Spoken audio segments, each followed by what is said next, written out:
میرے فطرت پر غور و فکر کریں اور ان میں اس کی نشانیاں تلاش کریں۔ قرآن کریم کی ایک آیت میں اللہ نے اس دنیا کی سب سے حقیر اور کمزور مخلوق کی مثال بیان کی ہے، جس میں موجودہ مطلب کو سمجھ کر ایک انسان اس دنیا کا اصل مطلب جان سکتا ہے۔ تمام جانداروں میں یہ نشانیاں موجود ہیں، لیکن چند ایک خاص طور پر وہ ہیں جن کا ذکر اللہ نے قرآن پاک میں فرمایا، اور انہی جانداروں میں سے ایک مچھر ہے۔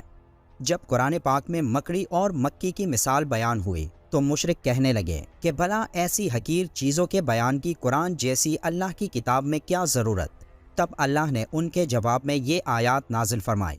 اللہ تعالیٰ اس بات سے بالکل شرم اور ندامت محسوس نہیں کرتا کہ وہ کسی مچھر کی مثال بیان کرے یا اس کے اوپر کی کسی چیز کی۔ جو مومن ہیں وہ یقین کرتے ہیں وہ ان کے پروردگار کی طرف سے سچ ہے، اور جو کافر ہیں وہ کہتے ہیں کہ اس مثال سے خدا کی مراد ہی کیا ہے۔ اسی طرح اللہ ایک ہی بات کے ذریعے بہت سے لوگوں کو گمراہ ٹھہراتا ہے اور بہت سے لوگوں کو ہدایت دیتا ہے، اور اس سے صرف انہی کو گمراہی میں ڈالتا ہے جو پہلے سے ہی نافرمان ہیں۔ مچھر بے شک ایک معمولی اور غیر اہم سا جاندار ہے، مگر اس پر غور و فکر کیا جائے تو اس میں بھی اللہ کی بہت ساری نشانیاں دیکھنے کو ملتی ہیں۔ اللہ تعالیٰ نے مچھر کے لیے قرآن میں بعودتا کا لفظ استعمال فرمایا ہے، اور یہ لفظ مؤنث ہے۔ مچھر کی دنیا میں کوئی 3500 اقسام ہیں، اور ان تمام اقسام میں صرف مچھر کی مادہ ہی انسانوں، حیوانوں اور پرندوں کا خون چوستی ہیں، جبکہ نر مچھر نباتات اور پھلوں کا رس چوستا ہے۔ سوال یہ پیدا ہوتا ہے کہ مچھر کی جنسی شناخت تو آج کی میڈیکل سائنس کا کارنامہ ہے کہ آج ہمارے پاس ایسی جدید خوردبین ہیں جو کسی شے کو ہزاروں اور لاکھوں گنا بڑا کر کے دکھاتی ہیں، جبکہ قرآن نے بعودتا کا لفظ بول کر 1450 سال قبل بتا دیا کہ وہ مچھر جس سے انسانوں کو تکلیف پہنچتی ہے وہ مادہ مچھر ہیں، نر نہیں ہیں۔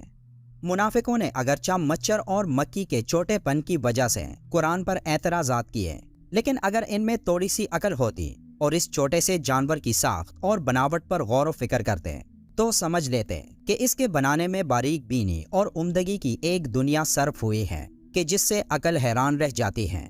امام جعفر صادق اس چھوٹے سے حیوان کی خلقت کے بارے میں ارشاد فرماتے ہیں، اللہ نے مچھر کی مثال دی ہے، حالانکہ وہ جسامت کے لحاظ سے بہت چھوٹا ہے، لیکن اس کے جسم میں وہ تمام آلات اور اعضاء ہیں جو خشکی کے سب سے بڑے جانور کے جسم میں ہیں، یعنی ہاتھی، اور اس کے علاوہ بھی اس کے 2 عضو یعنی سینگ اور پر ہیں جو ہاتھی کے پاس نہیں۔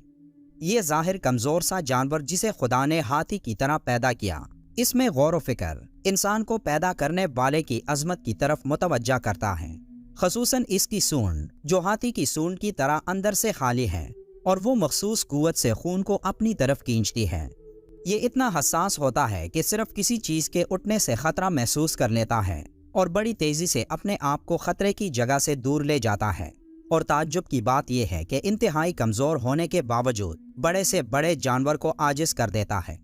حضرت علی رضی اللہ تعالیٰ عنہ نے فرمایا، اگر دنیا جہاں کے سب زندہ مخلوقات جمع ہو جائیں اور باہم مل کے کوشش کریں کہ ایک مچھر بنا لیں تو وہ ہرگز ایسا نہیں کر سکتے، بلکہ اس جاندار کی خلقت کے اسرار پر ان کی عقلیں دنگ رہ جائیں گی اور وہ تک کر انجام کو پہنچ جائیں گے۔ آج میڈیکل سائنس دانوں نے مچھر کی 3500 کے لگ بھگ اقسام کی کھوج کی ہے، لیکن یہ تعداد یقینی نہیں۔ اب ان کی کل اقسام کتنی ہیں یہ صرف ایک اللہ ہی کو علم ہے۔ میری طرح آپ میں سے بھی بہت سے دوستوں کے ذہنوں میں یہ خیال آیا ہوگا کہ آخر اس مثال کا مطلب کیا ہے، لیکن جب آپ ایک مچھر کی آنکھ کو دیکھیں تو آپ کا دماغ مفلوج ہو جائے گا۔ مچھر کی ایک آنکھ کے اندر بھی کئی آنکھیں ہیں، اور یہ تمام آنکھیں ایک ساتھ کام کرتی ہیں۔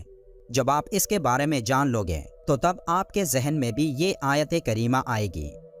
سائنس نے اس مچھر کے بارے میں بہت کچھ انکشافات کیے کہ یہ چھوٹی سی مخلوق کتنے انسانوں کی جان لیتا ہے۔ یہ تو بہت تفصیلی باتیں ہیں، مگر چند باتیں ایسی ہیں جو میں آپ سے شیئر کرنا چاہوں گا۔ مچھر کی 100 آنکھیں ہیں جو سب کے سب اس کے سر میں ہیں۔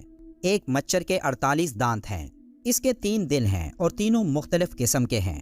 مچھر کے سونڈ میں 6 چریاں ہیں اور ہر چری کا اپنا کام ہے۔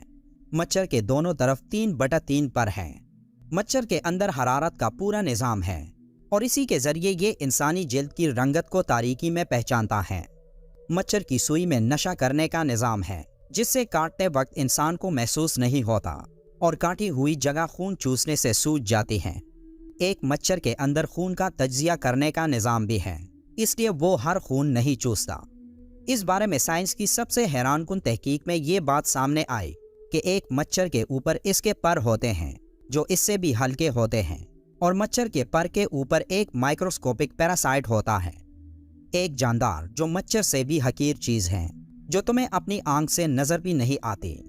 اللہ تعالیٰ کو تو تمہارے اعمال کی اور غلط کاموں کی مثال دینے کے لیے ایسی چیزوں کو سامنے لانے میں کوئی مشکل نہیں، اور یہی وہ چیز ہے جس کے بارے میں اللہ نے سورہ البقرہ کی آیت نمبر 26 میں مچھر کی مثال دینے کے بعد فرمایا۔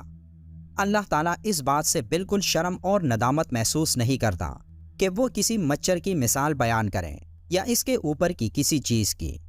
اللہ ہم سب کو قرآن پڑھنے اور اس پر عمل کرنے کی طاقت عطا کرے۔ ویڈیو کے آخر میں ایک بار درود شریف پڑھنا مت بھولیے گا۔ ملتے ہیں ایک اور معلوماتی ویڈیو میں۔